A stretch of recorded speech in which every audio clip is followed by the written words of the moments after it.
What motivated us to write this book really stems from earlier work that I did on Facebook back in 2007 that looked at the use of those technologies and technology in general as part of student culture.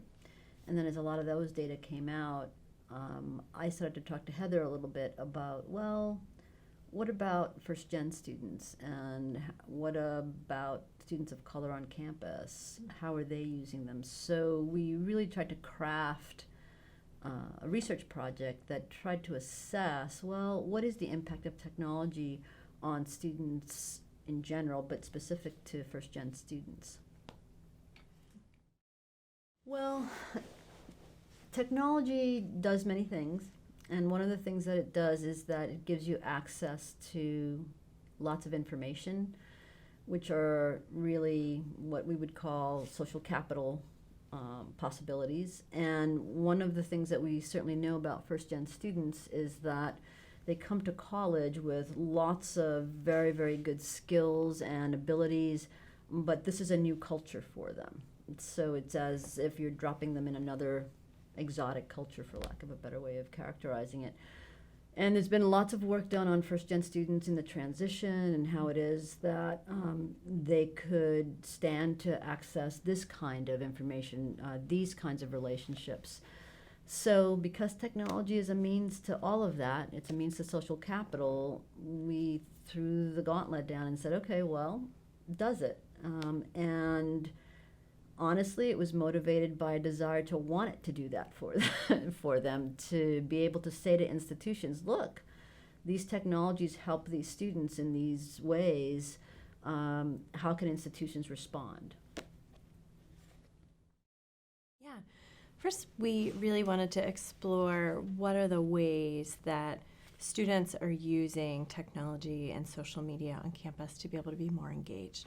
What are those ways that we can think about as higher education administrators and professionals to be able to use that, to be able to capitalize on that, to help promote student success are some of the keys, and to look at the ways that students think about these technologies in different ways, how it helps or hinders their transitions in during the time of coming into college and through college, to be able to be helpful and to be connected. We think that the more things that we can help put in place for students to be successful in school, the better. So we wanted to explore what are some of the ways we could do that. So our study took place over a 5-year period of time. We looked at students, so a case study of students who are entering a summer bridge program at an institution. So the students started in a residential program over the summer where they took 2 courses. We worked originally with the faculty and staff there. Students all received an iPad when they came into the program. So we had 2 different cohorts, 40 students in each one, so 80 students in total were part of the study in particular.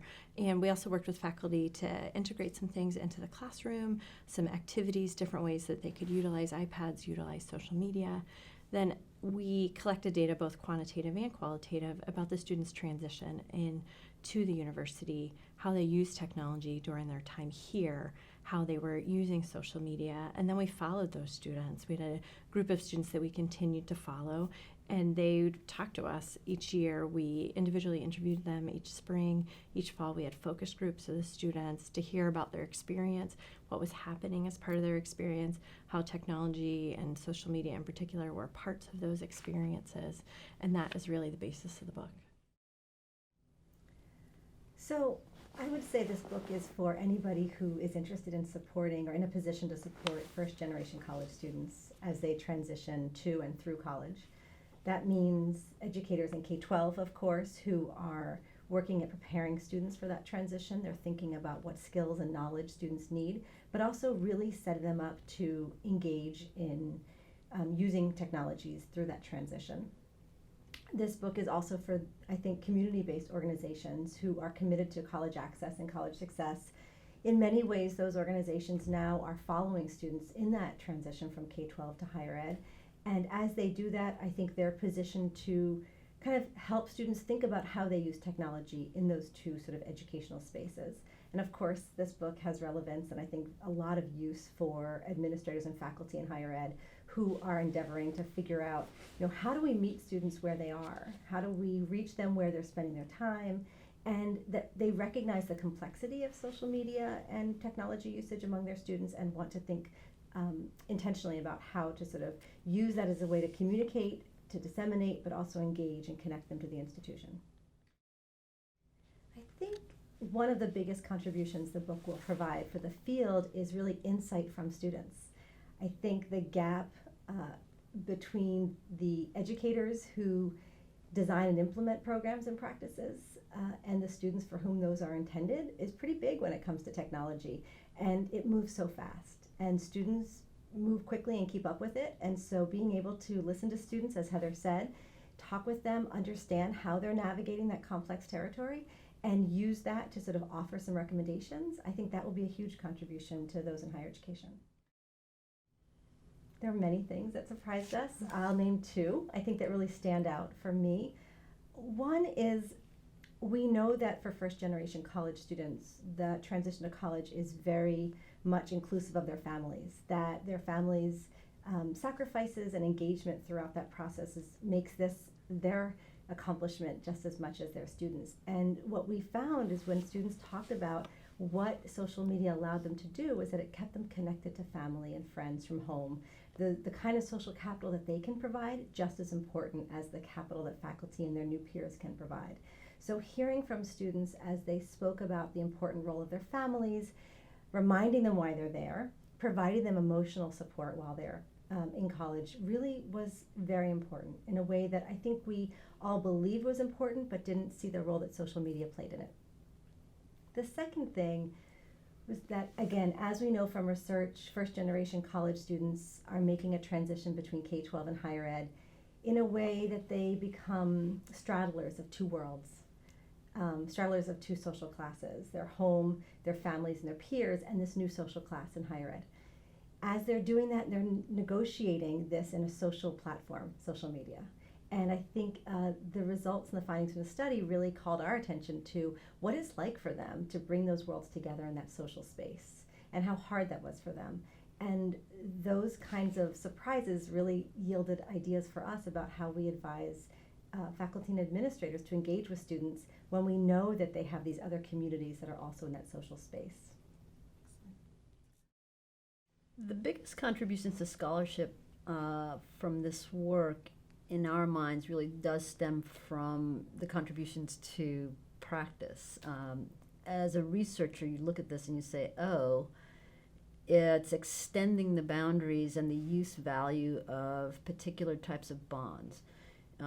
Sociologists would want to look at it and say, well, there are these bonds that have to be taken as strong bonds, and we move away from those. If we want to get capital, we want to go to weak bonds. Well, that's not necessarily the case here. So for research and scholarship, what it does is it contests the standard for the need to lose strong bonds when one makes transition to arenas where you want to gain social capital. That's the first one. The second one also stems from that because, in fact, we found this odd, it's not an odd, it's just a space where there's a different kind of bond that's a transitional bond where students really look to college juniors and seniors who were most like them at some point and became peer mentors through the program and who attached in a particular way, who could provide them with social capital at the same time that could also anchor them in their cultural, racial, class similarities, that they provided some kind of strong transitional bond as well. That's not a space people talk about at all in the scholarship. We talk a lot about peer mentors and peer learning, but we don't talk about the social capital and the ability of those students who are very much like our first-gen students, because they too are first-gen. They are fundamentally, for the most part, students of color on a predominantly white institution. They're providing a strong bond, literally in a physical space that their home families are providing in a virtual space. And those two bonds really, really, really are, I think, what we found, it was great to see, but the research never accounts for it. In higher education, most of the research tells us that students need to transition out of the home, right? And that students need to break away from home, and thus the concern over the helicopter parents. These aren't helicopter parents to begin with, but they're providing a particular kind of social and cultural context for their kids, their children, their students, that institutions and research have to look at in a different way. And that was very exciting. We hadn't hypothesized that at all. I think building off what Anna said about the role of families, and my background is in K through 12 education, and I think that teachers and counselors in K-12 are in a good position to help families recognize they do play a part. And I think, as Anna says, institutions aren't necessarily structured to engage families.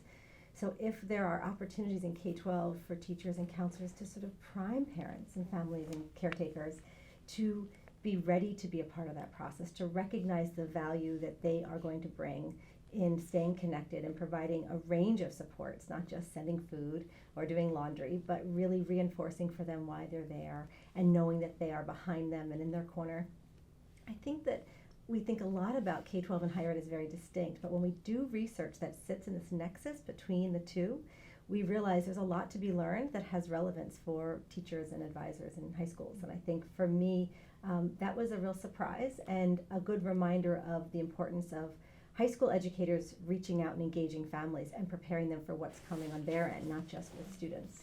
If I can add to that, I think that the same message can be given or delivered to higher education, because we think of parent involvement, and there's an impetus for parent involvement offices on higher education campuses, but we construe parent involvement in a very normative way, and in fact much more around advancement and those types of activities. These are families that aren't going to get involved in that because they can't. They don't have the requisite knowledge about college themselves. They did not go to college. Many are working class people. So parent involvement offices have to really change the perspective to really understand that these families have to be involved with the college experience of their students, and how can we get them involved. So in the same way that K-12 doesn't think about involving parents in particular ways, higher ed doesn't either. And I really do think that that stood out for us. And perhaps we all knew that instinctively, but it's nice as researchers when your instinct actually comes out in the data. Yeah, so I think I would say for first generation students, their families often think that they don't play a role, that they have nothing to offer. I haven't gone through it. I don't know what you're about to experience, and therefore I don't have anything to offer. And I think students often turn to other adults, other staff for the kinds of information, college knowledge. We coined a term in this study, campus capital, and it gets to that social capital that Anna referenced. And that includes the tacit knowledge, the information, that just understanding how things work in higher education that otherwise gets passed down through generations when families had gone to college. And so we recognize that though parents don't share that particular kind of capital, there are others. Yeah, because you hear from the students that they couldn't call home to figure out how can I register for a particular class, or I'm having this financial aid problem, I don't necessarily know what to do, whereas other continuing generation students can call home and help to get that situation taken care of, or may have parents who are more likely to be the ones to pick up the phone, the call, where the parents of first generation students feel, well, that's not necessarily my role, or I don't know what to ask, so they might not be as willing to do that. So then what are the ways that colleges and universities can get that information out to families in different ways to one, help the families of those first generation students, that you're helping to educate them as well as the students, but then thinking about who else are the students able to connect with to be able to get that information. Is it peer mentors as one of the key things that came out for us? Is the juniors and seniors who worked with these students in summer programs that then talked, once they finished that, became close friends with them, saw them as even siblings in some way. They would call them, they're like my sisters or they're like my brothers, that if I have a problem, that's who I go to. So those connections with other students, and that was often, those relationships weren't started through social media, but they were able to stay in contact over time, even after those students graduated. As alums, to think, oh, I want to have this experience studying abroad. How do I get the resources to be able to do that? Those are the types of folks that they connected with, those key peers for them. Or who were the faculty and administrators on campus that had developed a level of trust with other first-generation students who came before them, then to pass that word along to say, here's who you can connect with. Here's how you can get that information along the way, which was important. Yeah. I'll talk about the higher ed level, and if everyone, and Mandy came into the project with us because of her focus on college access and thinking about that, and that was a good tying together the three of us with our different areas of expertise, which I think was important. As we think about the higher ed level, I think the book is good at helping to hear the voices of the students was one of the things really important for us, to be able to write as much in a way that we're using quotes from students and we're using vignettes that look at students and their experiences to be able to understand that a little bit more. Because often these students are not heard from in ways that they could be, which is good. And then how that translates into our practice. I think at times we faculty and administrators think of social media as a time waster, or when folks aren't paying attention, that's what they go to. But we have some good examples in the book of ways that students have used these things to be able to connect with students that they're in a group project with, or to use peer mentors, or to connect with family, to think about there are some key ways that as administrators we can think about pushing information out to students. Students won't necessarily engage back to us that way, but to be able to get that out and think about those ways we do it. Oftentimes, too, we want to stay away because we don't want to be seen as creepy or stalking students as we think about using technology and social media with our students. But what are those avenues that we can use? Do we know enough as professionals to know, one, what students are experiencing on these platforms?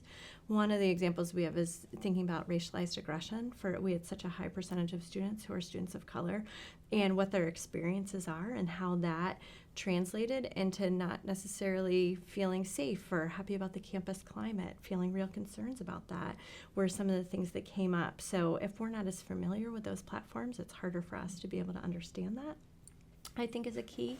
And, it's constantly changing. We saw it in the 5 years from our students. If, you know Facebook because you look at your friends' kids on there as a faculty or staff member, in the way our students use it as a campus bulletin board for what events are going on, how do I get involved in clubs and organizations, are all key things that our students are using this. So to think about how we need to be knowledgeable and know how it changes. We saw the shift. You can see the upswing of Instagram for our students, Snapchat, and how students talked about that, how they used it. And we also saw the demise. The Yik Yak was huge in our students in their sophomore year when they were here, and then now that's ended. And that was a huge place where racialized aggressions were really clear. But so it's important to continue our education as faculty and administrators about what's happening on social media, because our students are so involved.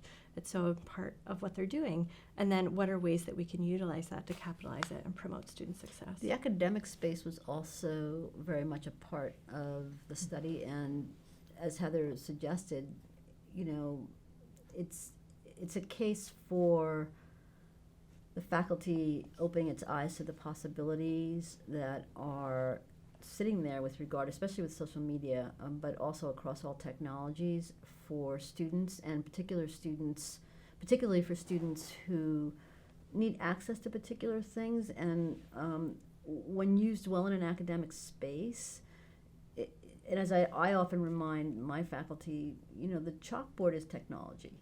So how is it that you want to capture this particular technology for your use because it benefits students?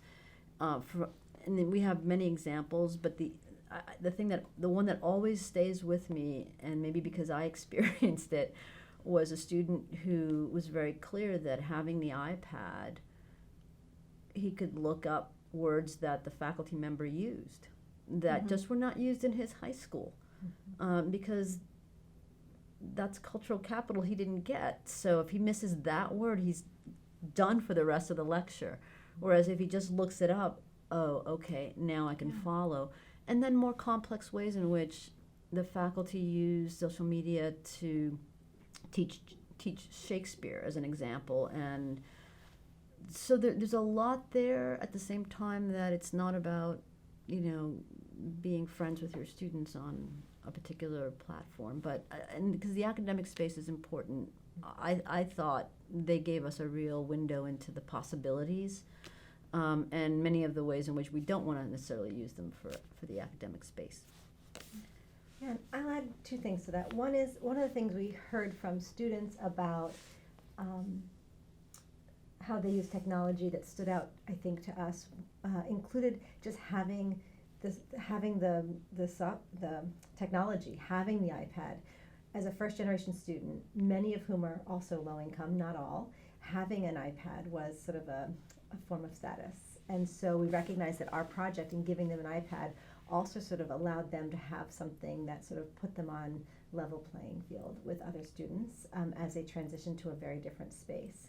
The second thing with regard to what we hope will happen as a result of the book is that people will think differently about technology. I think, as Anna said, some faculty don't see themselves as using technology, and yet they are using Blackboard. They are using technology in very subtle ways, but there are other ways to bring it into their teaching and their work. And the lesson that has for K-12 is that high schools need to prime their students to make this transition. And I think in high school, because of the things that Heather referenced, fearing as though it's a distraction, feeling as though students procrastinate using these technologies, they could leverage them better to position students so it's more normal and sort of habitualized in terms of their practices.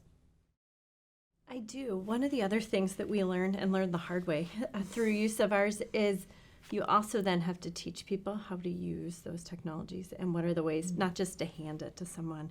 The first year that we had received the grant that we were working on, we got the iPads right before the summer started and said, okay, here you go, put these into your classroom. We're going to observe how you're using them. And a couple of the faculty were pretty frustrated because they didn't have time to even know how to use it themselves, how to then use it for instruction, to be able to have good educational practice where they felt pretty confident in what they were doing before. And here we're throwing this new thing.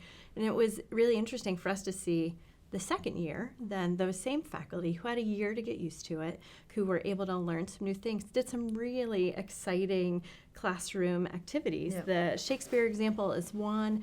There's another one where students in a composition class were editing each other's work using the iPads. They could project it up. So they were doing some really interesting things that without the time to learn how to do those. So it's something we have to be able to think about how to develop that in our faculty to be able to do it. It'll be it's an interesting question to ask in light of changing of the professoriate, right? That to what extent earlier career faculty are already predisposed because in fact they were learners in that space. So and faculty tend to teach the way they themselves learn to students, for good or ill. And so but it's still very, very much the case, and certainly in my work with faculty, that it requires thinking about, well, how would this get me to that? And we've found that out. It was very, very, very obvious. And it's the ownership piece, right? Once faculty knew that they owned it, they can figure out, well, I want to do this with the Merchant of Venice, and I know I could do that with this particular technology. So that was... And the different way of thinking extended beyond faculty. One of the things we found, particularly in examining a program that ran over the summer where students were living in residence halls, was that there are many apps out there that are designed to support students' non-cognitive skill development. So whether they were time management apps or apps that shut down your internet so you could focus on your writing, there were a number of places where once we gave the faculty and the staff and the program the charge to be creative, look for apps that you think will build the kinds of skills and mindsets that students need to be successful in college. There are a lot of great things that came from that, but there was, I think, that mindset shift that this could be a tool. This is a tool. We're going to support this, and things are, as others have said, being developed so quickly. In some ways, it's hard to keep up. But some of our, I would say, resident advisors, peer advisors who are working with the students found that there were apps that help students organize their lives, organize references, other kinds of things that really will support their learning beyond the academic kinds of ideas that Anna shared. Yeah. And even really small pieces, I can still think observing a class, and a student had broken her glasses 2 days before. So she would go up and take pictures of the whiteboard. Yeah. So then when she got her glasses fixed, she could then go back and to be able to look at these things, or students would share notes with one another and have common note-taking documents, and some that would help their learning along the way. All good research gives you more research to do, and I think that's certainly true in this case. Heather mentioned that,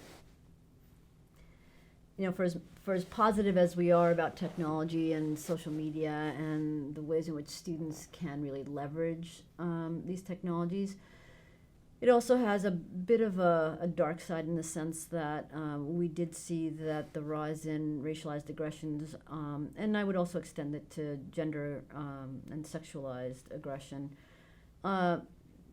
We noted that, and then we started to do some initial work on it, and now we're really engaged in a full-blown research project to really try to get a sense of how it is that students of color in particular are affected, saying loosely affected by these in their everyday. The bottom line for all of us, if I can say, and it certainly has always been a bottom line for me, is how can we improve the quality of the 4 years of higher education that first-gen students of color are going to experience, right? Okay, you graduate, you're going to graduate, that's great, that's awesome, that's important, but did you enjoy it? And could we have removed some of these crazy barriers that don't need to be there? Could we have provided you with opportunities that made sense to you, right? To leverage the next thing. And so things like racialized aggressions are one example of that, because it's campus culture. Campus culture has been around since, we established residential colleges and universities. It's no longer a walled garden because every information is coming in and out from all different places, but it's still very much a community. So how do students communicate with each other, and what's the dark side of that communication, and what effect does it have on marginalized populations on a campus? Or in the case, for example, of women on a campus, how does that then color women's sense of we would term it sense of belonging on a campus, right? So that's really, it's an exciting place for us to go with this now, although I will have to say that sometimes it's a little depressing, but anyway. I think one of the things that I think is exciting about this kind of research is that it's research in a space that's new. So it's not necessarily talking with students, collecting data, using surveys or other sort of traditional design and methodologies. Watching how students behave in these virtual spaces is just a whole different kind of research, and I think that's exciting, and I think there's going to be more and more of it. So it really challenges us as scholars to think about what can we learn. Certainly we know that there are ways in which online behavior and information is used to the detriment of individuals, but I think that there's a real opportunity there for scholars to watch what happens. I mean, lots of social network studies have looked at how students are connected to different students and to what resources they're connected to. I think the more that people engage in these kinds of social spaces, the more scholars are going to need to take their methodologies there. And so I think this project very much embodied that. Yeah, and it would be a mistake for researchers to see the virtual space as not real, right? And that was clear to me very early on, that this is a real space, right? And that was the argument that I made in kind of sort of lured them into this project, but like, this is real. So what happens in this real space? And that shouldn't frighten us, and we didn't mind going into the dormitories and placing RAs or resident directors or thinking about codes of conduct. Well, why are we afraid of the virtual space? Because it's very real. It's no longer the case that it's not.